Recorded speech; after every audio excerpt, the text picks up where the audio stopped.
A gente vai falar de um assunto importantíssimo, a gente vai falar a respeito das hepatites virais. A gente convidou mais uma vez ele, que é membro da diretoria da Sociedade Paulista de Infectologia, mas é tempo que não vinha, estávamos com saudades, Dr. Mário Paribanez Gonzalez, muito bem-vindo. Importantíssimo estarmos atentos aí nesse momento, a gente já bateu um papinho aqui antes de começar. A gente tem um VT de abertura e já você comenta com o público isso que você acabou de me contar, que a gente está no mês que é o Julho Amarelo, então, que vem aí como um alerta para as hepatites virais. A gente tem algumas conscientizações hoje para que você saia da pauta com elas. Isso que é o importante, nosso objetivo de hoje. Então, vamos lá, tem um VTzinho que a gente preparou para vocês na tela.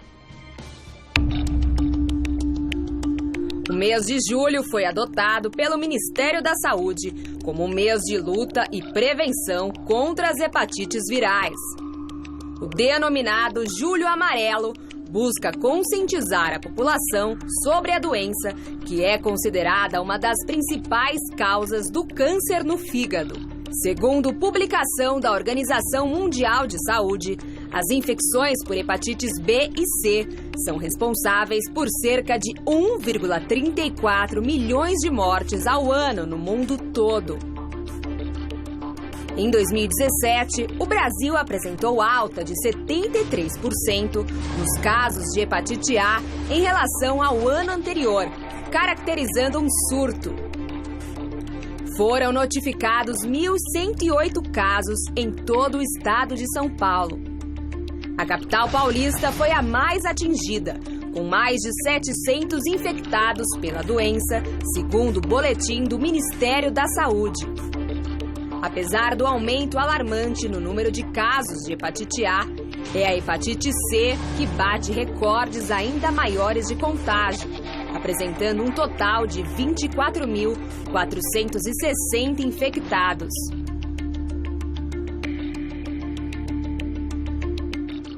Tá aí, gente. Tem muita coisa pra gente falar, porque sempre tem dúvida, né? Impressionante como a gente confunde, inclusive, A, B, C, é o que a gente vai explicar daqui a pouco. Tá aí. Vamos falar de hepatite, então, doutor? Bem-vindo mais uma vez. Muito obrigado, Carol. Queria que você comentasse com o público, então, o porquê neste momento deste alerta, então, até do Ministério da Saúde, né, dessa, enfim, de todos os aspectos, o que a gente tem que estar ciente neste momento.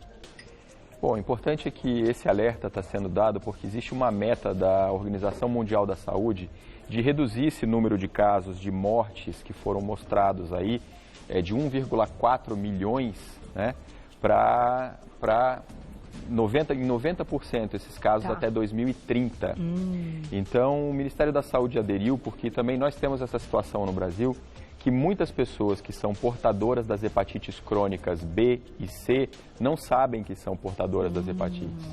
E é muito importante que as pessoas vão aos postos de saúde, onde existem os exames disponíveis, inclusive testes rápidos que as pessoas podem realizar e saberem se tem ou não hepatite, porque as hepatites têm tratamento.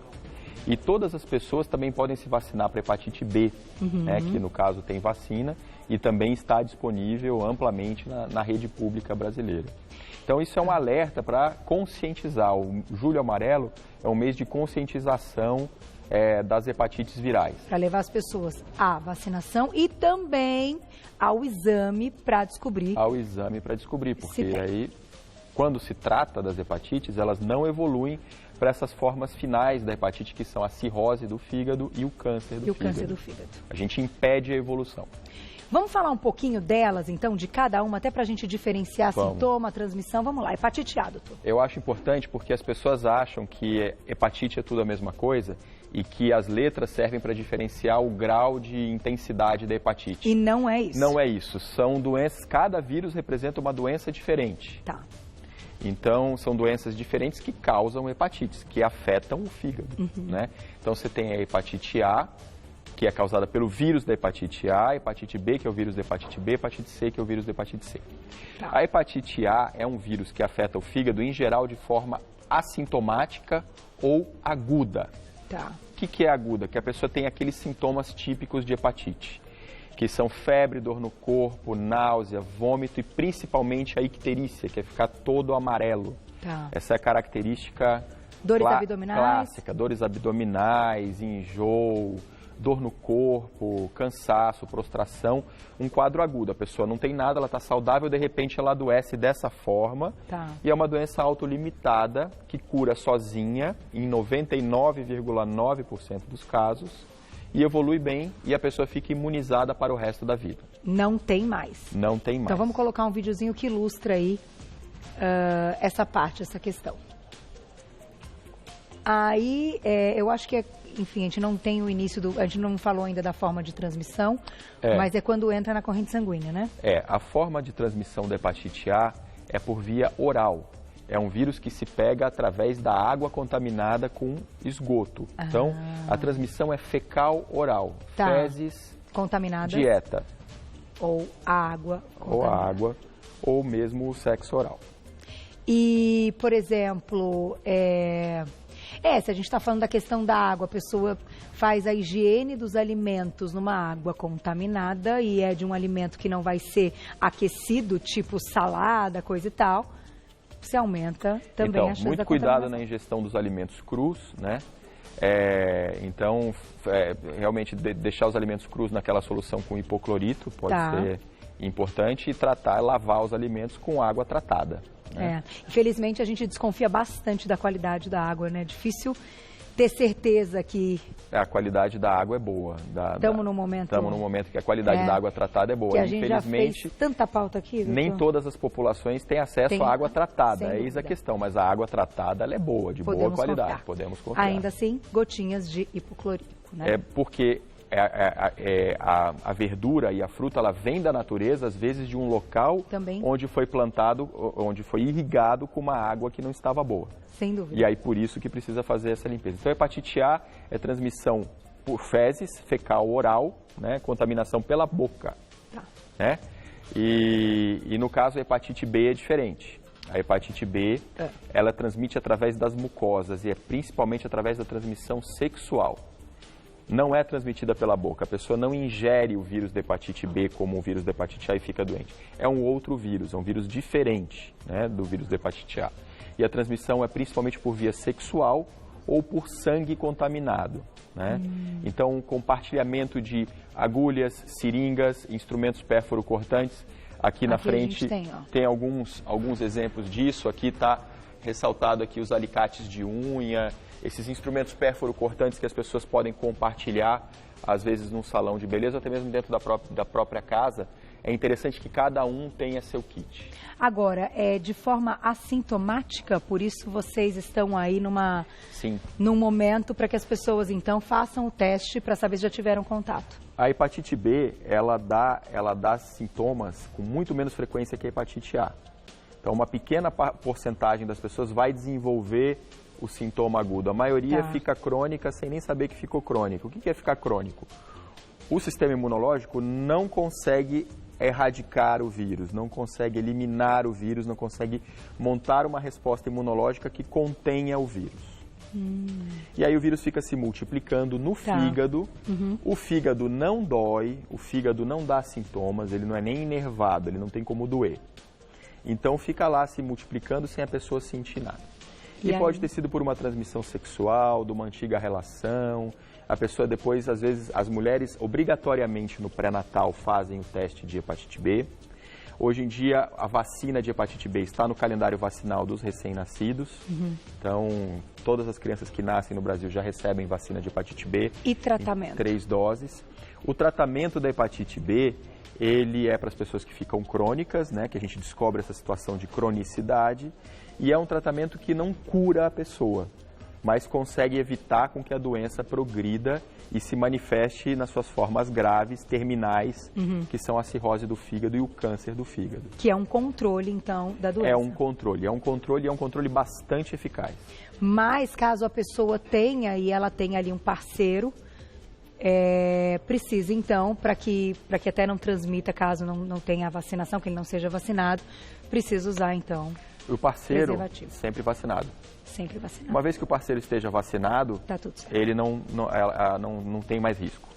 Tá aí, gente. Então, que importante fazer o teste para descobrir. Se você não tem certeza que você foi vacinado, pode fazer a vacinação? Pode fazer a vacinação sem problemas. É uma vacina que não é de vírus vivo atenuado. Então, é uma vacina que é uma vacina bem moderna, que são apenas partículas feitas através de laboratórios de DNA recombinante, só partes, frações, proteínas do vírus que estimulam a imunidade da pessoa sem nenhum efeito colateral. São vacinas muito seguras que podem ser dadas em qualquer idade. Então, se a pessoa não tem certeza, não tem ali no seu registro, né, do seu caderninho assim de vacinação, pode fazer que vai ser mais seguro. A gente tem uma ilustração, então, para falar a respeito ainda da hepatite B. É isso, né, Gláucia? É da hepatite B ainda, né? Ah, foto do fígado normal e do fígado com hepatite. Tá aí. Num momento mais agudo, como você comentou, que a pessoa já teve contato aí com a doença já há um tempo e não se manifestou, é quando já tem uma modificação, que a gente consegue visualizar uma modificação aí desse fígado, é que podem aparecer esses sintomas? Sim, o agudo está mais associado com o tempo, né? Não com a gravidade. O agudo significa que faz pouco tempo que a pessoa se contaminou, e aí o momento agudo é o momento que o sistema imunológico está reconhecendo que o vírus entrou. Entendi. Geralmente acontece algumas semanas após o contágio, tanto da hepatite A, quanto da hepatite B, quanto da hepatite C. Tá. A hepatite A nunca fica crônica, ela resolve naqueles 30 dias. A hepatite B pode ficar crônica, ou seja, não eliminar o vírus, em 10% dos adultos que entram em contato com o vírus. Tá. E a hepatite C fica crônica em 85% das pessoas que entram em contato com o vírus. Bastante. Então vamos falar da hepatite C agora, daqui a pouquinho tem perguntinhas do público no @VocêBonitaTV. Hepatite C, doutor. Hepatite C é a maior causa de mortes, né? É a que causa mais mortes.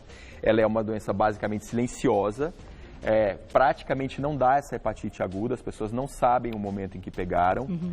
Muitas pessoas que têm hepatite, a gente não consegue localizar como e quando a pessoa pegou. Então, a transmissão da hepatite C, ela se dá por via sanguínea. Então, quando a pessoa relata que tomou uma transfusão de sangue, principalmente antes de 1993, que foi quando se estabeleceu o teste para diagnóstico nos bancos de sangue. Tá. Quem tomou transfusão de sangue antes de 1993, todas essas pessoas têm que fazer teste para hepatite C. Todas as pessoas têm que fazer teste. Porque há um risco, porque o sangue não era testado nessa época. Hoje há um controle Hoje há um controle. Então, a gente, quando não consegue estabelecer um fato assim, ou se a pessoa usou drogas intravenosas, compartilhou seringa com outras pessoas, quando não existe um fato assim, a gente muitas vezes não consegue estabelecer como foi que a pessoa pegou. O alicate, enfim, outras formas que a gente mostrou. Pequenas coisas do dia a dia também podem ser responsáveis. Inclusive relação sexual. Inclusive a relação sexual. É muito difícil que a hepatite C seja transmitida por via sexual, principalmente se é por sexo via vaginal. Tá. O sexo anal, ele é mais arriscado.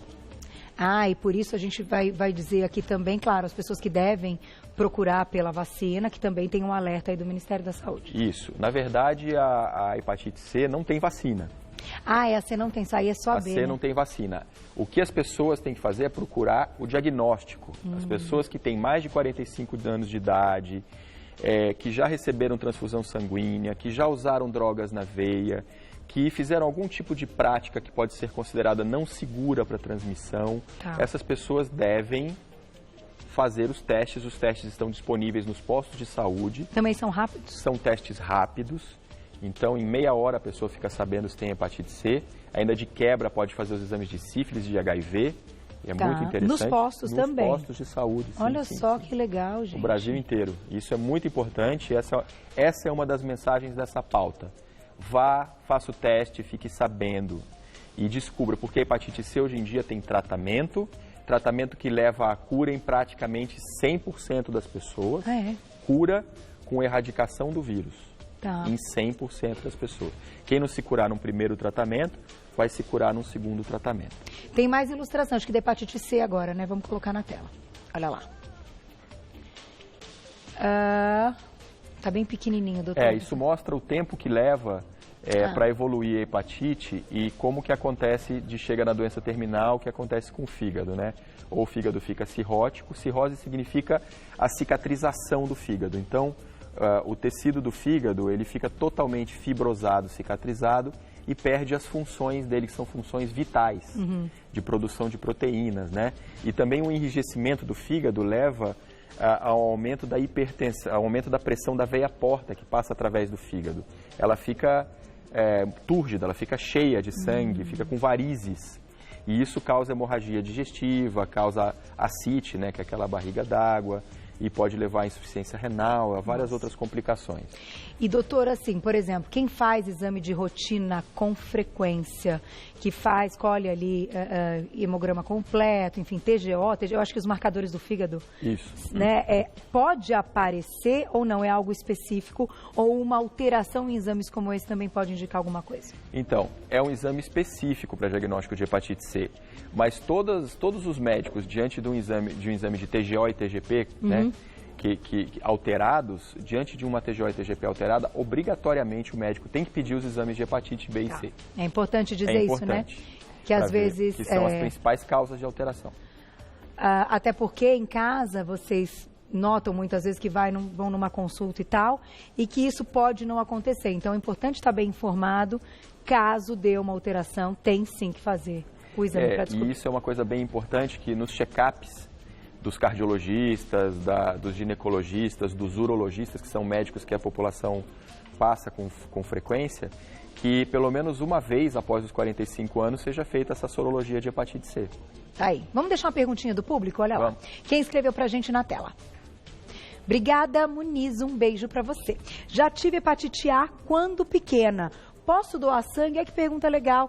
Se a hepatite foi antes dos 10 anos de idade, pode doar sangue. A Fundação ProSangue, os bancos de sangue, eles usam como ponto de corte a hepatite ocorrida até 10 anos de idade. Tá. Porque, em geral, é a hepatite A que não deixa resíduos e que cura, em 100% dos casos, não fica crônica, né? Porque se levar em consideração que pode ser uma hepatite sexualmente transmissível, que seria a B ou a C, não pode doar sangue, né? Tá, agora, muito importante falar de hepatite A, e dá o alerta que nós tivemos um aumento do número de casos em São Paulo, principalmente entre homens. A epidemia foi uma epidemia masculina e identificada como em outros lugares do mundo entre homens que fazem sexo com homens. Não exclusivamente, houve mulheres e houve homens que também não fazem sexo com homens, que também pegaram a hepatite A, mas ela foi uma epidemia principalmente em homens que fazem sexo com homens, e por isso que a Secretaria de Estado de Saúde e a Prefeitura de São Paulo, a Secretaria Municipal de Saúde, liberaram a vacina de hepatite A para homens que fazem sexo com homens. Tá. Então, existem 20 lugares em São Paulo que estão vacinando os homens que fazem sexo com homens, travestis, transsex, todo mundo que... profissionais de sexo, sim, que também tem direito a tomar a vacina da hepatite A. Nesse site aqui, doutor, que eu vou agradecer, a gente consegue saber esses lugares que estão fornecendo, eu vou te mostrar esse aqui, ó. Não. Lá pode sim? fazer pergunta, sim. Mas, em geral, são sites da própria Secretaria de Saúde. De Saúde também. Secretaria de Saúde Municipal e Estadual. Tá, então só para vocês saberem, um deles é o infectologiapaulista.org.br. Vamos colocar mais perguntinha do público na tela, olha lá. Obrigada, Rita, um beijo para você. Quem faz o uso de imunossupressores para doenças autoimunes tem maior risco de ter hepatite? Eu fiquei com essa questão na cabeça. Tem aí um grupo de risco maior, enfim, tirando essas classificações que você já comentou, né? Então, quem faz uso de imunossupressores deve, antes de fazer o uso de imunossupressores, tomar a vacina, né? Porque uma vez que esteja imunossuprimido, a vacina já não pega mais tão bem na hora que tiver que fazer a vacina. Então, o ideal é que antes de todo o tratamento a pessoa já esteja vacinada, né? E depois o risco tem muito a ver com os hábitos, né? Então, a hepatite A ela é prevenível através de não comer alimentos crus mal lavados, né? A hepatite B, se não tem vacina, não pode compartilhar instrumentos pérfuro-cortantes e tem que ter relações sexuais de preservativo, aí você evita de pegar a hepatite. E no calendário, então, a vacina é? A vacina da hepatite A está para crianças de 15 meses de idade. Tá. E para homens que fazem sexo com homens no estado de São Paulo. A hepatite B está também logo depois do nascimento, as 3 doses programadas no primeiro ano de vida. No primeiro ano de vida. Tá aí, gente. Depois fiquem atentos a isso também. Tem mais uma perguntinha, dá tempo, né, Glaucia? Vamos lá, na tela, quem escreveu pra gente. Obrigada, Rô, um beijo. Gordura no fígado pode evoluir para uma hepatite B ou C ou não tem nada a ver? Não tem nada a ver, como a gente estava frisando aqui, hepatites A, B e C não são a mesma doença e essas letras se referem a vírus. Ou seja, só se a pessoa pegar o vírus, ela vai ter uma dessas hepatites. E a gordura no fígado, ela tem a ver com a dieta. Com os tem hábitos, a ver com a dieta, com os hábitos alimentares, né? Então, não tem a ver, não. Uma coisa não vira Não vai outra. evoluir, uma coisa não vira outra. Uma hepatite não vira outra, gordura no fígado não vira hepatite viral. São coisas diferentes. Mas certamente uma pessoa que tenha gordura no fígado e adquire uma hepatite pode ter aí um problema maior, porque a gente está falando de um mesmo órgão. Sim. Eu sempre recomendo aos pacientes com hepatite que se mantenham magros. Não é para engordar, não faz bem engordar. Que não cheguem a ter um quadro de gordura no fígado. Tá aí. Perguntinha do público na tela. Obrigada, Paula. Um beijo para você. Por que o recém-nascido, logo na maternidade, precisa tomar vacina de hepatite B? Porque é mais fácil de você vacinar, não tem risco nenhum de fazer isso. De certa forma, você também está prevenindo caso essa mãe tenha tido um contato com o vírus da hepatite B depois do momento em que ela fez os testes dela no pré-natal. De alguma maneira você está ajudando a prevenir essa transmissão. E também você é o momento que a criança acabou de nascer, você já vacina e já está tranquilo. É porque é uma vacina com 3 doses e muitas vezes quando você vai dar na adolescência ou na vida adulta, tem uma dificuldade de adesão da pessoa à vacina. Tem isso também. Tem isso também. Tá aí. Belas perguntas. Vou fazer um agradecimento, então, passando o site mais uma vez. Usem o site como fonte de pesquisa. Se atentem aí a tudo que o doutor comentou. Precisamos desse alerta. Então, façam o teste para descobrir, identificar aí a hepatite, porque tem tratamento também, como o doutor comentou. E, claro, vamos pensar na vacinação nos grupos aí também, o que foi dito aqui na pauta. Gente, o assunto é seríssimo para a gente não aumentar esses casos, hein? O site é o infectologiapaulista.org.br. infectologiapaulista.org.br. Hoje recebemos ele, que é membro da diretoria da Sociedade Paulista de Infectologia, Dr. Mário Peribanês Gonzalez. Obrigada mais uma vez. Sempre um prazer, viu? Pelo convite, Carol. Espaço sempre aberto. Muito obrigado. Quando precisar dos recados aí.